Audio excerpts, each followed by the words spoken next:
In the game against Leeds, Solskjaer knew Leeds were going to execute a high press on their backline. McTominay was marked tightly by Klich, while Fred, who was supposed to be the closest player in the double midfield pivot, was also occupied by a very good high presser, Rodrigo. In this type of situation, it's crucial for Man United to be able to make line-breaking passes that could split open Leeds' high pressure. And this is where McTominay's ball control and passing skills came into play. First, he needed to hold off the aggressive pressing done by Klich. He made a smart turn that completely took Klich out of the game, and subsequently, he's got the vision to make that important line-breaking pass into the advancing Luke Shaw.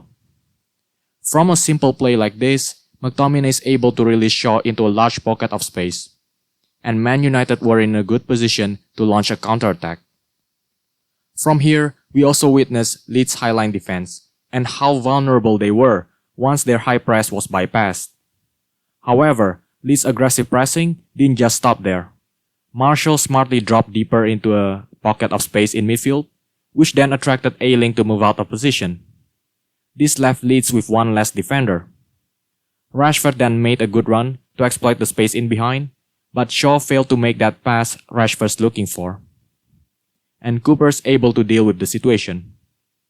From here, we could see that Leeds' overall game plan seriously came into United's hands, with quick forward players such as Rashford, Marcelo and also James, all ready to exploit the gaping space in behind with their pace. Then James a strange inclusion into the starting lineup, but considering he's one of the quickest players at the club, it made Solskjaer's decision a very shrewd one.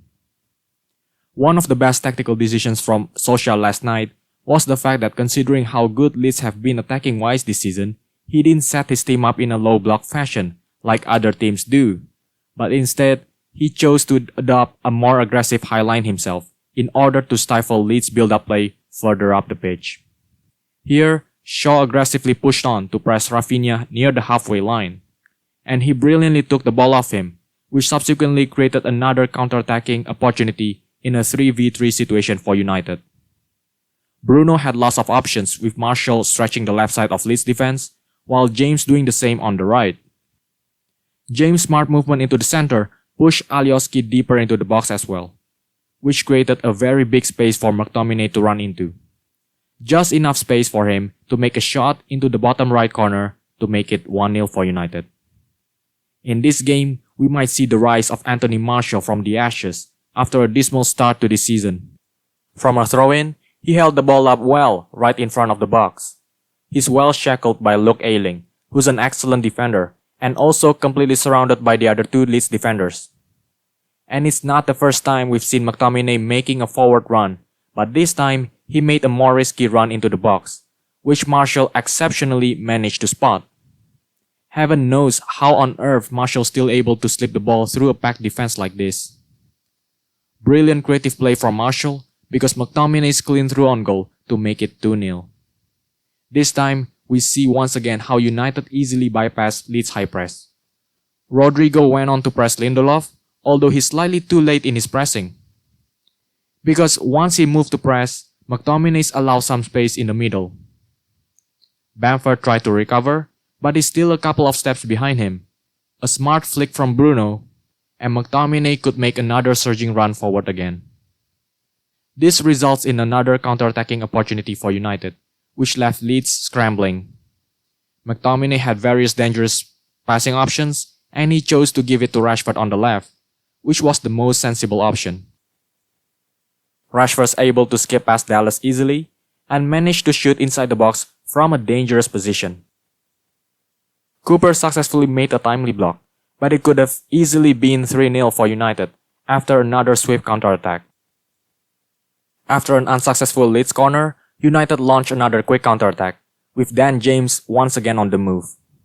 Leeds' high-line defense was once again vulnerable to James' raw pace.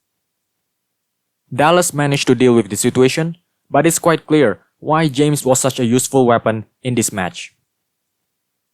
The use of Fred in this game was also pivotal, because he's able to break up Leeds' play effectively in midfield, while McTominay is also occupying Phillips, which forced another turnover from Rodrigo, and allowed United to start another attacking phase again. The same thing happened as before with Bruno occupying Phillips and making another flick on to the advancing Fred. This created a 5v5 situation for United. Martial then made a darting run across Leeds' backline. It's a surprise Fred didn't opt to make the easier pass out wide to Rashford, but instead chose the riskier option to Martial. Martial didn't manage to get his shot away inside the box, but the subsequent ball fell kindly to Bruno, who blasted it hard past Meslier. After another turnover, United quickly launched another quick transition between the defensive and offensive phase. Fred got the ball and had multiple passing options to choose from. Meanwhile, Phillips left stranded in the no man's land, with 4 players still not in position to track back. This shows once again why the way Leeds play contributed hugely to United's joy up front. Again, Martial's on the run to exploit the highline defense, and with Bruno pulling the strings and making those through balls, Leeds were surely in for a difficult night. Perhaps in this game, Leeds showed some sign of fatigue after half a season playing a high-intensity football. Time and time again, they made misplaced passes, which led to United's counterattack. This time, it's Luke Shaw who rose to the challenge and intercepted the pass from Bamford. He then continued his run forward, with every Leeds player scrambling to get back into shape.